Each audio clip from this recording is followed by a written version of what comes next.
Good morning, everybody. Welcome to Big Tournament Saturday, baby.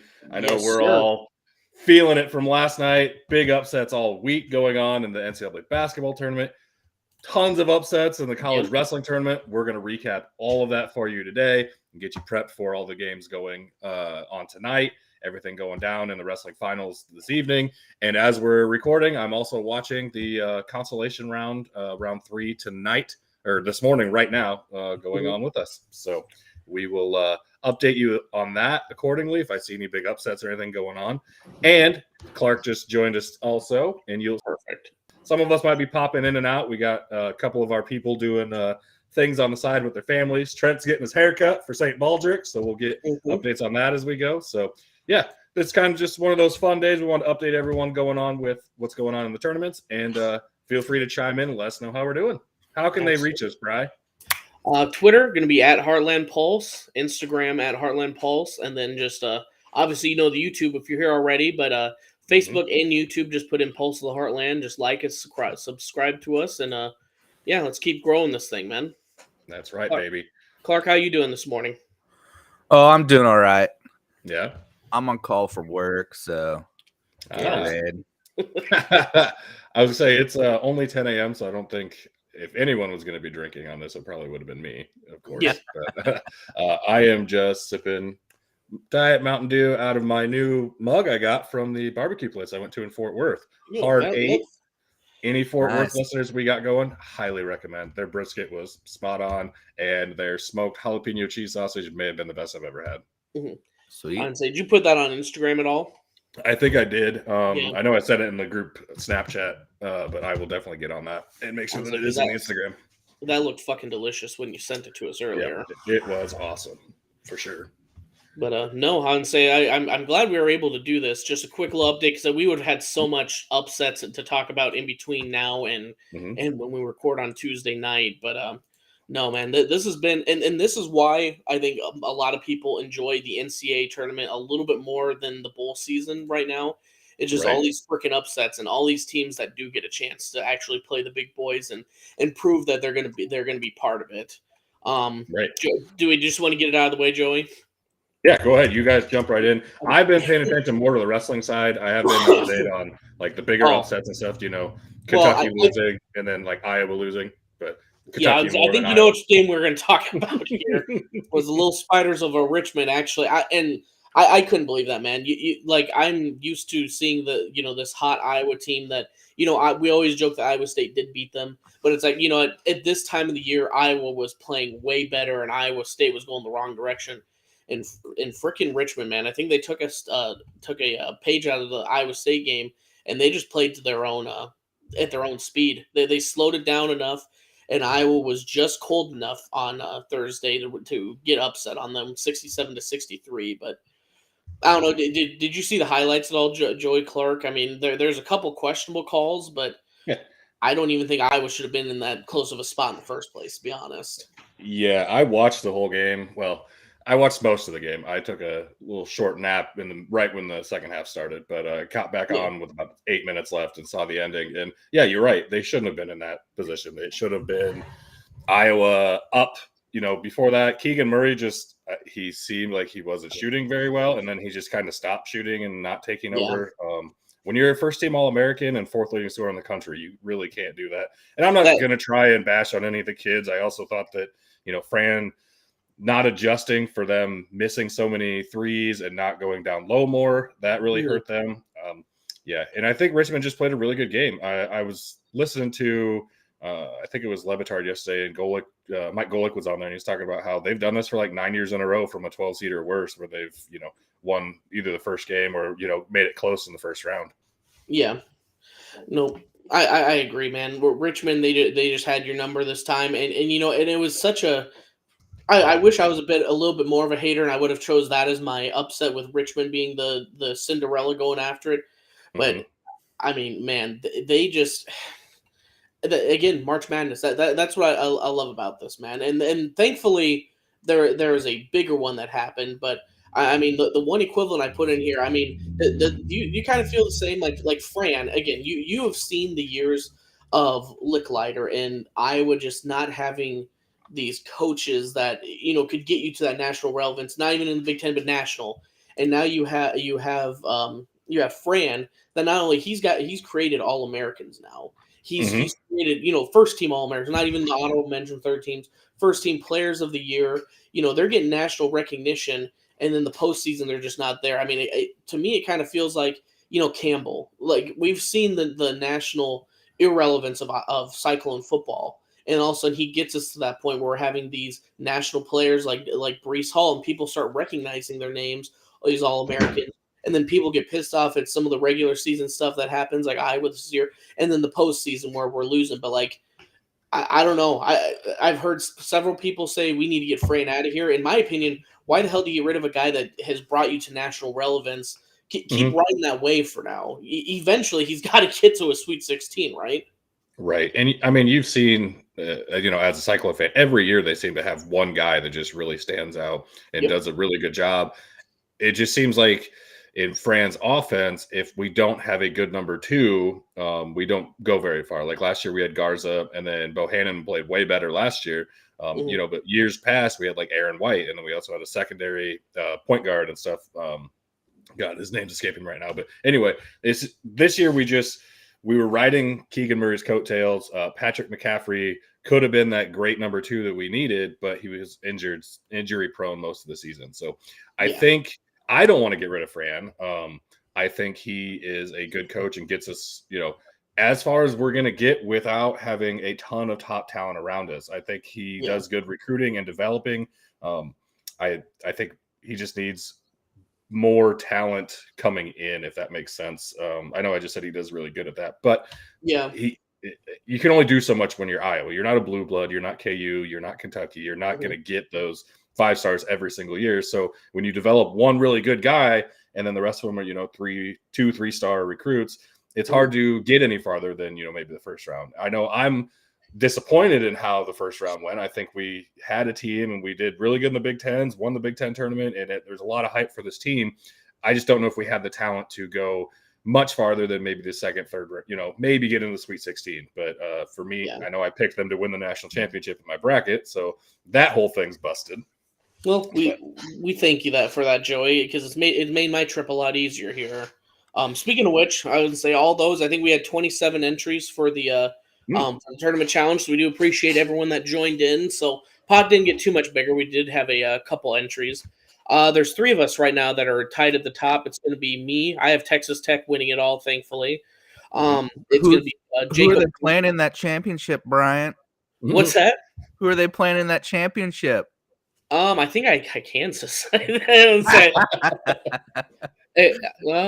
That's my championship matchup as well. I just have it going the other way.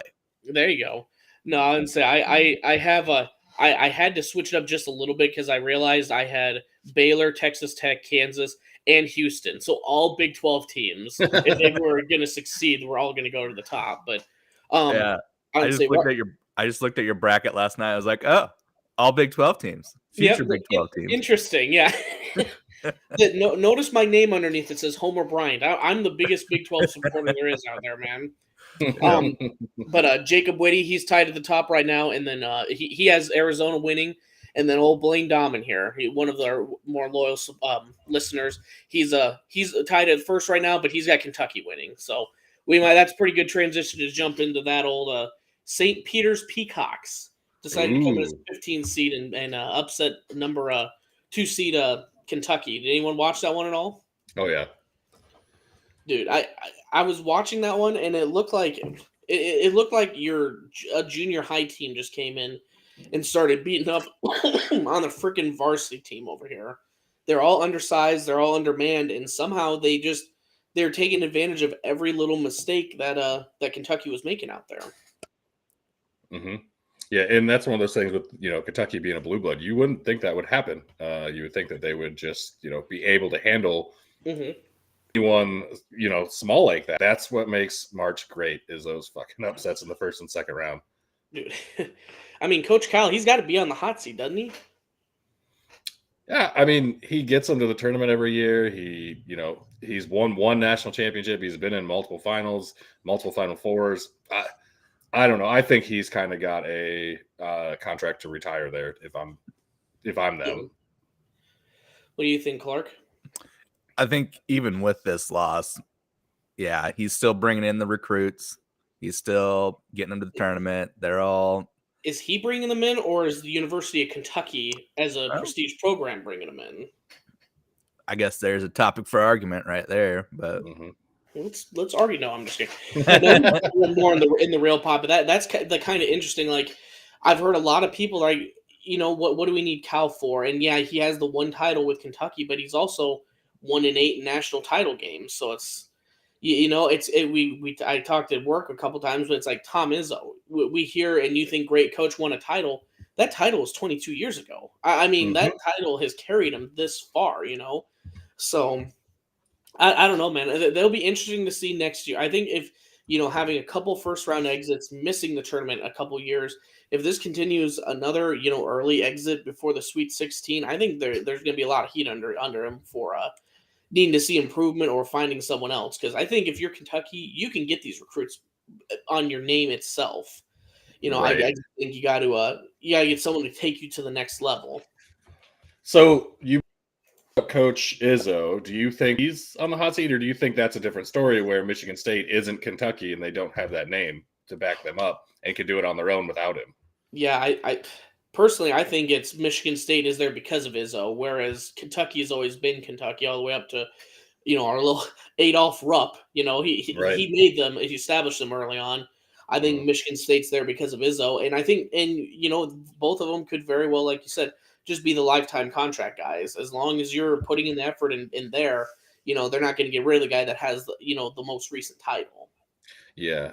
I think as long as both of them keep making the tournament in the way that they do, and then, they've made deep runs and stuff, it's really hard. It's a hard tournament to win. So I think that they both have kind of, if they stop making tournaments and, miss like 2-3 years in a row, then I think they get on the hot seat. But up until then, I think they're good.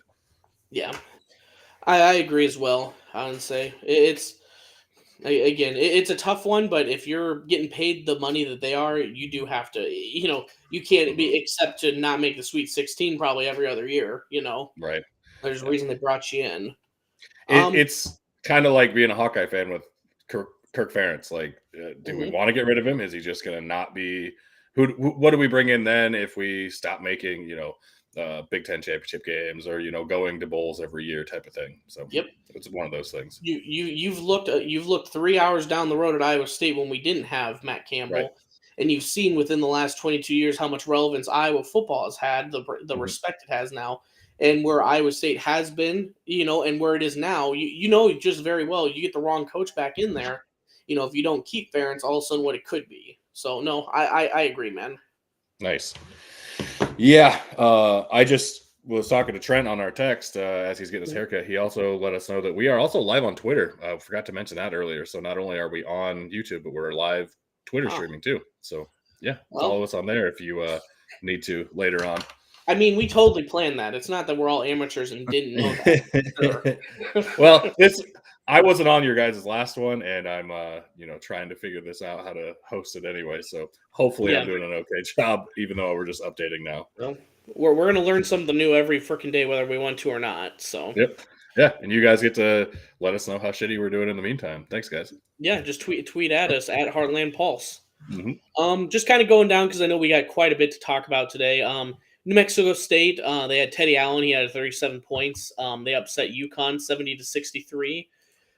Those 5-12 matchups, man. I think every year going forward, I'm just going to have at least one or two of those because it seems like that is the matchup every time where you're kind of getting that. I don't know if you're getting a team with false confidence, mid-tier, like Power 5 team, and then you're getting a team that's red hot coming off of probably a championship at a lower level. I mean, I don't know what it is about that matchup, man, but they just get after it. Yeah. Either you watch that one. I did not know. No, sorry, man. No, I did not. Oh, come on. It's the best time of the year. It's these good games I've been missing. Yeah.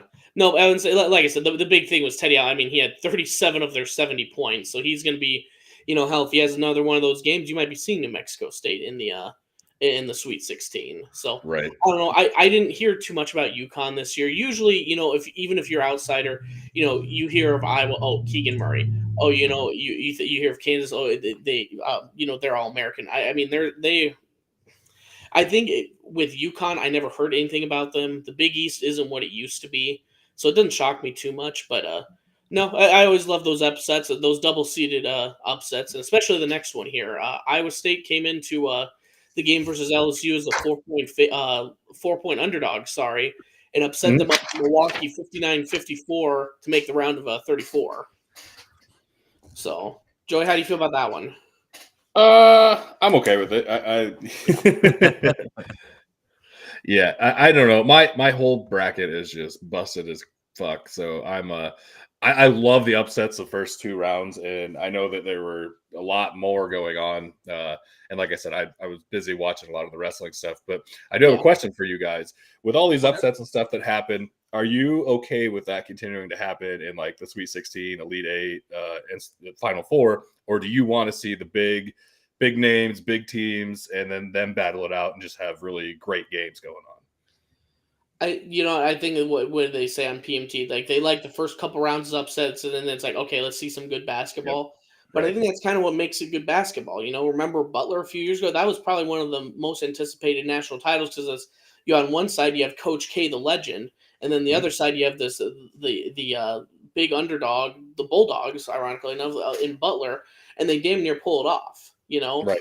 Who was it? George Mason a couple years ago. They made the Final Four. I mean, that's what makes it. That would be like, I'm trying to think. That'd be like Jackson State in the bowl season if they connected it all, made it to the fucking Elite 8 of Bulls, and they're going up against like a Wisconsin or Alabama, or you know what I'm saying. That's what I just love about this is any team can beat any team on any day. Especially in the March Madness, you think someone would be able to curtail it, and no, they just anyone can beat anyone. Yep, I agree. And I don't know. I like seeing big performances. So like, we talked about it on the pod, like Carmelo Anthony, Shabazz Napier, King Kemba. Like I loved watching those runs from those guys and those teams. So if someone like that is on a smaller market team and they can make a big run, that is what excites me most. But after that, I do like to see the best basketball being played in the Final Four in the championship game. You might want to tune into the Iowa State team then, Joey, because Tyrese Hunter, he had himself a fucking day yesterday. I saw that. Yeah, he went out for 23 points, including 7 3-pointers and 5 steals. That's the second time it's ever happened in the NCAA tournament. Do you know the only other person that's done that? Aaron White. Clark, do you have any guess? Steph Curry. Steph Curry of Davidson. Damn. Nailed it. So if you're looking for a small underdog, go for Iowa State University. Coming out of that poor little Big 12 conference. Yeah, that poor little best in the country Big 12. No, well, Big 12 did go. Excuse me, they did go 6-0 in the first round here. But I mean, it's. I guess anything else on Iowa State you guys want to talk on? I mean, we've pretty much played it out. They are still technically undefeated in out of conference play. They're now 13-0. I mean, I myself didn't see enough mid-range jumpers out of Brockington. That's why I was tuning in. But Tyrese Hunter, he took the show. If you're into the future of basketball, shooting the 3-pointers, that was your game. They shot fucking 37 threes. So yeah. So I don't know, and I think a lot of that's just the LSU defense. Well, that one had me scared because we'd be up 10, and I'm like, this is insurmountable with how these offenses are playing. And then they get 2 back-to-back steals, and all of a sudden it's within 4 to 5, and you're like, well, shit, that you have another short run like that, and all of a sudden it's game over. And they got it within 1, and then that terrible inbounds pass at the end. Thank God, and that how much does that go to if they would have had their real head coach? Would they have won that game? Right. Maybe, So thank you, LSU, for getting rid of your head coach right before the biggest tournament of the year. Cyclones do appreciate it. I still don't understand that. It's not like they were going to be a 14, 15 seed. Like they were a decent seed. Why would you get rid of your coach? Well, I know it was because of all the it was all that wiretapping and stuff like that. So maybe they had an agreement just to get through the whole regular season and then cut him at the end of it. Yeah. I'm not sure, but yeah, it was very weird timing to get rid of him. Mm-hmm. Very. Yeah, I would say, and with that Cyclone victory, there are officially no perfect brackets anymore. That was the last one. Apparently, whoever had the last one had LSU winning. So everyone's bracket is officially busted. But I like it. So just going quick through the first round because we always got to talk about this is conference pride now. Even if Iowa State drops off, I have to root for Kansas and Texas Tech and Baylor to show that our conference is the best here. Right now, American, they're 2-0. Big 12 is 6-0. They've got the highest wins, or I'm sorry, second highest win so far, but they're undefeated. ACC's 5-1. Big 10 is 7-3. West Coast with Gonzaga and St. Mary's are 2-1. Pac-12's 2-1. Atlantic 1-1. Big East 3-3. SEC 3-3, and then Mountain West they are 0-4. They all lost in the first round, and I believe at least 3 of them were the larger seed because they had Colorado State lose to Michigan and all that. So I don't know. There's something about that Mountain West, man. I think I'm going to start fading him in next year's picks. Oh, hell yeah. Really start because that was one of them. Again, they talk about Colorado State. It was a 6th seed and they were, slower paced. But then you're going up against an athletic Michigan team. It's like, well, I think I had Michigan winning. I can't remember. I'd have to look it up. But I don't think the slow play works well much, anymore. You have to be able to have that mid-tier speed like Richmond did. They did try and slow Iowa down so they weren't getting outshot, 80-85 or something. But they slowed them down enough. You can't have the slowest. I don't think you can have the slowest and lowest number of possessions in a game to really take over, though. Right. Yeah, that makes sense. So, do those records? Does that count the first 4? Yeah, it's got to be because Big Ten had 7 wins. Right, that makes sense. Yeah, and so I think one of them, well, Rutgers wasn't in, but they had to have had that at least 2 Michigan wins. Or right. I'm sorry, Michigan wasn't. Sorry. Yeah, I think it includes those. So Indiana won in and then lost. So yeah, that would be the one. Yeah. Yeah, I don't know. I just get my information from the internet, which is 100% factual, 100% of the time. All the time. I like it. So I'd say, I guess, really, other than that, I had for, college basketball, all of our Cinderella picks sucked. No one had St. Peter's. No one had Richmond. I made sure the seeding didn't allow for Iowa State to be in there. Otherwise, me and Trent would have picked that one, no problem. I would say, looking on to the second round, is there any really big matchups that you're looking forward to? One of the biggest ones, looking at coaches, is going to be Michigan State versus Duke. Yeah. Right. So I mean, actually, there's quite a few. If you're talking about just strictly coaches, I mean, you have Drew Scott for Baylor, and he's going up against I guess it's a new coach, but North Carolina. That's another second round matchup. I'm going through real quick. Illinois Houston should be a very good one. Of course, Iowa State Wisconsin, biggest game of the second round here. It will be interesting. The Murray State St. Peter's. Those are both the really small schools, but Murray State had 30 wins. St. Peter's just knocked off Kentucky, so who knows who can fucking stop them now? That'll be interesting because one of those has to play a blue blood, at least in basketball, either Texas or Purdue. That'll be kind of interesting. So at least we'll have one wrinkle in the Sweet 16, which is enough for me, I think. Right. I'm definitely excited about the Gonzaga-Memphis game. I have Memphis go into the Final Four.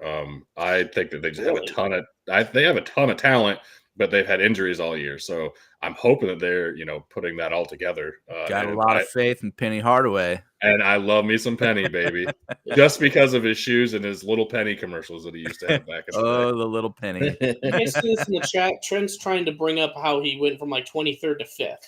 He wants us to waste time on this broadcast about him going 15-1 yesterday. No, good job, buddy. I didn't say who the hell did Trent have? Not good job. No, good job. Oh, well, he had Arizona. So far, I guess all the teams we talked about on the pod, anyone that lost in their first conference game, they their first conference tournament game.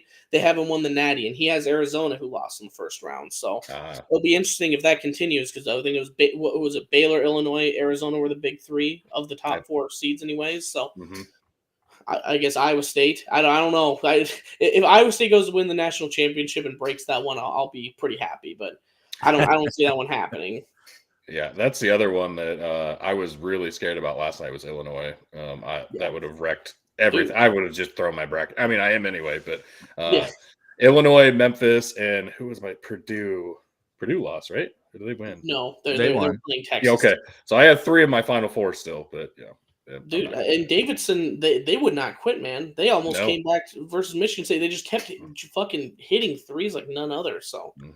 I don't know, man. I love these crazy performances in March. I would say there's not really too much that we had else. I think probably the most televised and talked about will be that Duke Michigan State, like you said, Clark. I say Nuke. Yeah, that will definitely be televised.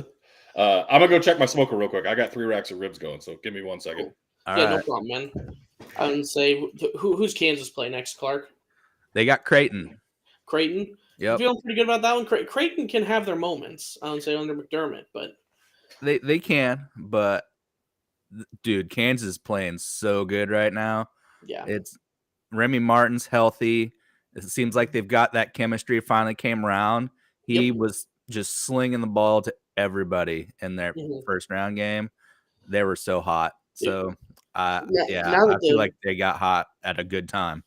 Now that the Big Ten homers out of here, we can really talk true Big 12 basketball. No, dude, I mean, with the Big 12 going 6-0, I think their average margin of victory was like 15 points, man. Like the Big 12 has been dominant, and they played the lower seeds. But I mean, when you consider that Kentucky had just lost to a 15 seed, and you have Iowa lost and all that, dude, the Big 12 with not only being undefeated but having this such a large margin of victory. I guess let's see what happens in the second round, but I think that really truly speaks to what we've been bitching about all year, is that Big 12 top conference, Yeah, for sure. So, Joey, you ready to talk about a little March Madness? Yeah, hell yeah.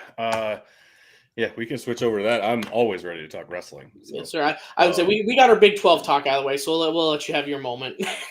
Perfect. At the moment, oh, Jesus. Speaking of at the moment, David Carr's up 3-1 in the 157 consies. And then Matt. Doesn't say on the screen. Okay. Thanks. I'm just going to pull up the stream on my phone here, but yeah. And then Evan Wick, I talked so much shit about him being in the Pac-12 and running from the Big Ten guys. He is on the consolation side, but he is beating Alex Marinelli 8-0 right now, going into the third. So, and has 3 minutes of riding time. My Lord. Anyway, yeah, getting to the rest of, the wrestling that's been going on. There's 25 upsets in the very first day, which is insane. It's been a tournament of upsets. Just going down the list, Sebastian Rivera, he's wrestling for third, but he lost quarterfinals. Jaden Ironman is out. He did get injured last night, but he was still losing that match. So that 141 bracket that could have been super wild. I mean, it's just not those two are already out. 125s kind of went chalk. Suriano and Patrick Glory are in the finals. Running down this 133, RBY and Dayton Fix, they were 1-2. That is chalk right there. That DeSanto RBY was a 3-2 match. It was a great match. And I was talking to a coworker yesterday about how I don't like how it seems like Iowa's just not going for points and everyone's trying to squeak out 3-2 wins and 3-2 decisions. And I get that that's a good strategy, but when you lose a majority of those, it kind of backfires on you. And I don't like that at all. But Austin DeSanto losing a 3-2 decision, he was going after RBY. That's one guy that I will say he goes after it every single match. And sometimes the decisions are 3-2, but he's still going for it. Yeah. Well, and like you said, this is the first time in a while where we've seen, like, I guess, not the aggressive Hawkeyes in that standpoint, like you said. And I know you can hear it just in your voice, frustrated during the pods, and we've just talked about it. Right. So, but and we talked about it. If you haven't listened to Combat Pod, if you want to hear how wrong we are, I guess, I would say go ahead and take a listen to that. But we've talked about, these COVID years. David Carr just pulled it off, actually. So congrats to him. But No, I would say with these COVID years, you're seeing all these freshmen, but you're going to start seeing all these stars come out of fucking nowhere. And like you said, you're going to have the 25 upsets in the first day that you probably haven't seen until the second or third rounds, because just, you have all these kids with the extra experience, or with the transfer portal now, you're going to have your Wick that, transfers out west. And all of a sudden, like you said, you forget how good he was until you're wrestling him again. Yep, exactly. And then we talked about it's just adding depth to the different weight classes. I mean, look at 141, for example. We already talked about Ironman and Rivera not being in the finals. There's a 15 seed going up against Nick Lee in the finals. Clark from UNC. He came out of nowhere. He's the one that beat Ironman in sudden victory in the second round, and then he's just beat everyone else on his path. I mean, you're going to get depth like that in all of these brackets as these COVID years and stuff go through, which I think is cool, and it makes the tournament exciting. Doesn't help my Hawkeyes all the time, but I like it. Yeah, how's the real quick before we go in farther into? I'm pulling up the leaderboard here. Yep. Is that Travis Taylor at the top there? It sure is. Travis Taylor and then Jackson Winklebauer. So those two are kind of duking it out. Be interesting to see who ends up on top. Clark, I hate to report that you are in last place right now, right behind Joey. I know. I looked on it the other day, and I'm like, woof. All my Big 12 picks aren't turning out so well. Right. But it's only by 1 point because I also picked a lot of Big 12. Yeah. And I will say this. I will eat the cat shit. I was completely wrong about, the non-Big 10, Big 12 guys and teams. Like, they're showing up and showing out. I'm happy to see that. That makes me happy when I'm wrong sometimes. But I love parity of the sport. What's that? You see new matchups, as well with it. Right. It's, goes back to March Madness. Wrestling is literally anyone can beat anyone any day. Basketball, if you have your star go out, and it kind of is that's the best thing about wrestling. It's a one-on-one. You can't bitch about, well, what it could have, should have. It's like you one-on-one, you wrestled this guy, he beat the shit out of you, or you beat him. That's the end of the discussion until the next match. Yep, exactly. And if anyone's looking for another exciting match in the 184 semifinal consolations, Kaikazin is wrestling Hidley, which I would have picked, two of those to maybe be in the finals for this bracket. And they're wrestling right now. You and I, right? Yep, Kaikazin. Yeah, that was the one you were talking about as well, kind of a dark horse for the Natty. Yep, very much. Just a little update on the team scores as of 10:32 this morning. Penn State has 108. They're kind of running away with it. They've got too many people in the finals, I think, for Michigan, who's at number 2 to catch them with 84.5. Arizona State is a full point ahead of Iowa at 66.5, and Iowa's at 65.5. I think Iowa has the horses on the consolation side to, make up that deficit and jump Arizona State. I'm hoping anyway. We'll see what happens. But with Ironman injuring out and then just people not wrestling real well, we'll see how that plays out. And at number 5, you got Big Red, Nebraska, sitting there with 54 points. And they have a finalist in Ridge Lovett. I loved watching him at the Big Tens. He's a very hard out at 149. Yeah, he's a 10 seed wrestling Yanni from Cornell. So that'll be a very good matchup. Think he's got any shot? Oh, yeah. Yanni is very, very good. He's not untouchable, though. I mean, we've had prior champions and stuff, especially when they're like him and they're Olympic wrestlers, too. But he's not untouchable, and he likes to take chances. So Ridge has a chance. I don't think it's a very big chance, but he does have a chance. Well, better than everyone that got upset in the first couple rounds, at least. So. Yep. Speaking of, you want to touch on your boy David Carr? I'm going to take a moment and shout out Ryan here with a little bit of a beer, whiskey. Oh, hell yeah. Ryan, wrong wrestling there, bud. Nope. I would say Carr just won by decision. I think 6-3. I just saw. So he's wrestling for third place, isn't he? Yep. Yeah. Big upset in that second round. That was kind of shocking to me. It was another one of those where he just seemed like he wasn't going for the win. He was trying to pace it out and squeak away with a 1-point victory. when you're going for exactly when you're just trying to how do I want to say when you're just trying to stall for a victory, especially at that level, everyone is too freaking talented. It's not at the high school level where if there's a talent discrepancy, you can kind of stall away and Right. you can kind of get away with it. I feel at that level, like you said, I don't see how you can go about it where you just stall your way into it. There's going to be kids that are, I guess, hungrier, technically, and then Mhm. they're going to upset you. No Yep. two ways about it. Right. For my entertainment and for you future NCAA wrestlers out there, take a page out of Gable Stevenson's book and fucking go for it. You'll get big contracts from the WWE that way if you win. And AJ Ferrari does the same thing. So look at both those guys. And Stevenson is going up against Schultz tonight, so I'm pumped for that matchup. Yep, he held true to his word. We talked about he tech fouled the first couple of guys. He made it a show, and then it was kind of a couple closer decisions at 10-5 and then 8-3. So I mean, obviously the farther into the tournament, it got a little tougher, but he made the finals like he said he was going to. Yep. He's making it exciting, and that's he promised he would. So I like that very much. Absolutely. I just missed what happened to my boy Hendrickson.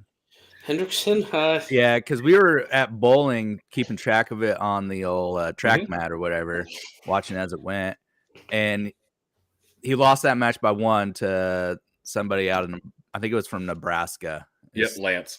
Yeah, and yeah, it's like, well, what the hell did you get penalized for? Damn it!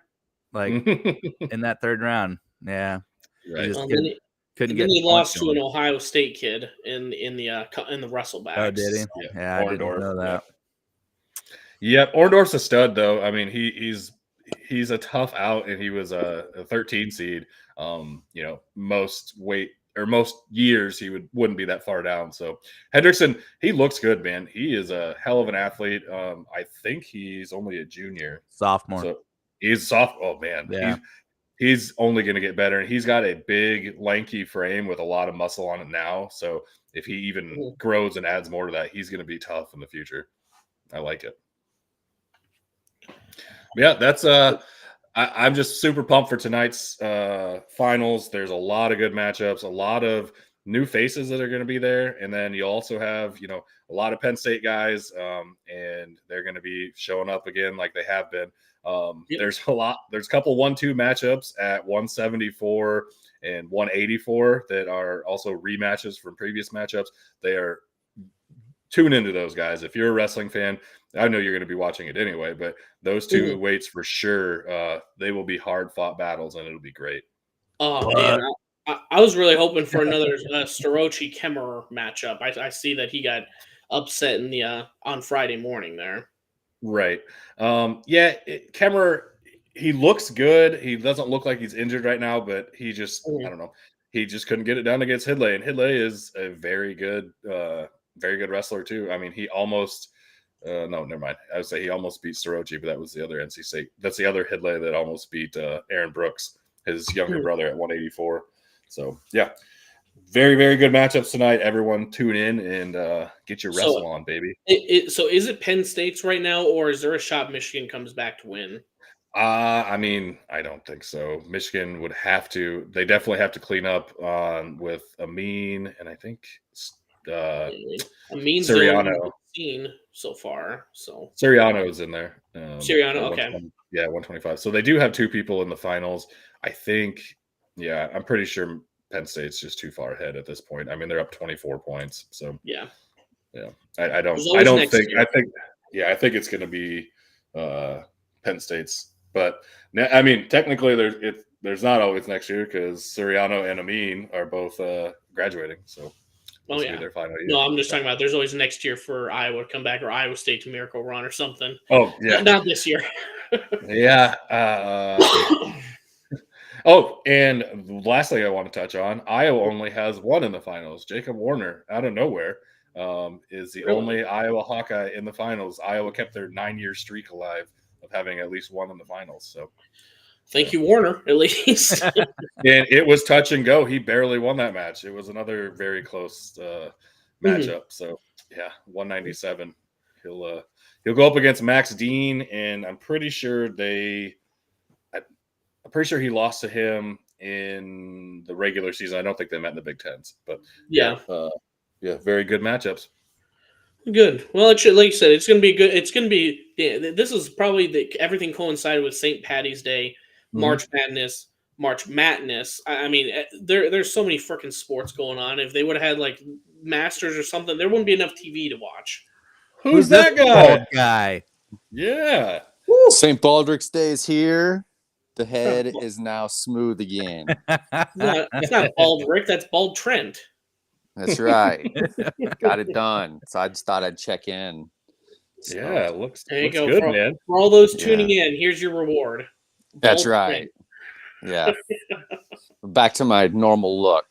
There you go. Well, it looks So- good, buddy. Well, thanks. Trent, you got any last minute NCAA takes you want to get out since you said ours were terrible? Yeah, Vegas. Oh, sorry, I turned him off. He can't get his takes now. You're not getting it for the whole thing. I'm not letting you do it now.